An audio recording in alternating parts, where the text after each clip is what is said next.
എന്റെ അമ്മയെ പൊറുക്കുക ഭൂമികെ എങ്ങ് പോയി നീ. കുലശേഖരപുരം ഗ്രാമപഞ്ചായത്തിന്റെ 19-ാം വാർഡിന്റെ അവസ്ഥ കായലല്ല കടലല്ല, നീന്തി തുടിക്കാൻ 1000 വെള്ളങ്ങൾ. ആയി കണ്ടോ, എന്റെ കൃഷി മൊത്തം നശിച്ചു പോയി.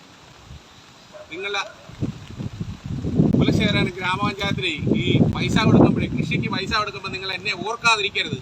എൻ്റെ കൃഷി മൊത്തം പോയി, എൻ്റെ വാഴകൾ മൊത്തം പോയി. കണ്ടോ, 19-ാം വാർഡിൻ്റെ അവസ്ഥ. എൻ്റെ വീടിൻ്റെ ബാക്ക് വശമാണ്.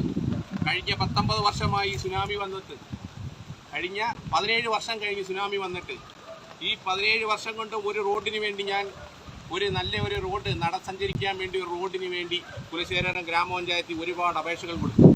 എല്ലാം സാങ്ഷനായി കിടക്കുന്നു എന്നൊക്കെ പറഞ്ഞിട്ട് ഇതുവരെ ഒന്നും ആയിട്ടില്ല. അതിൻ്റെയും കൂടി പ്രതിഷേധമാണ് എനിക്കിത്. പക്ഷേ ഞാൻ ഈ വീഡിയോ ചെയ്യുമ്പോൾ പലരും പറയും പാർട്ടിക്കൊക്കെ എതിരാണ്. ഒരിക്കലുമല്ല. നിങ്ങൾ വിചാരിക്കണം, ഒരു മനുഷ്യൻ്റെ സാഹചര്യമാണ്. പലതവണ കുലശേഖരപുരം ഗ്രാമപഞ്ചായത്തിൽ കയറി ഇറങ്ങി ഒരുപാട് പറഞ്ഞിട്ട് പോലും ഒരു മനുഷ്യൻ എല്ലാം ചെയ്തു തരാം എന്ന് പറഞ്ഞിട്ട് പോലും ഒരാൾ പോലും ഇതുവരെ വന്ന് നോക്കി. AO വന്ന് എസ്റ്റിമേറ്റ് എടുത്തു, ഒരുപാട് ആൾക്കാർ വന്നു, കോൺട്രാക്ടർ വന്നു, എല്ലാം നോക്കി. പക്ഷേ ഇന്ന് വരെ അത് ചെയ്തില്ല. അത് കാരണം വീടിൻ്റെ മൊത്തം വെള്ളം കയറി കിടക്കുക. വീടിൻ്റെ വീടിനകത്ത് വരെ വെള്ളം കയറാറായി. അപ്പം ഇനിയും ഞാൻ പാടുന്നു, എൻ്റെ അമ്മയെ പൊറുക്കുക ഭൂമിയെ, എന്താണ് ഞങ്ങൾ ചെയ്ത തെറ്റ്?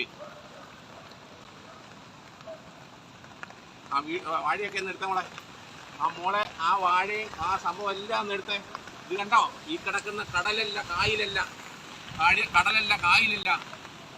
കുലശേഖരപുരം ഗ്രാമപഞ്ചായത്തിൻ്റെ 19-ാം വാർഡിൻ്റെ അവസ്ഥ കാണുക.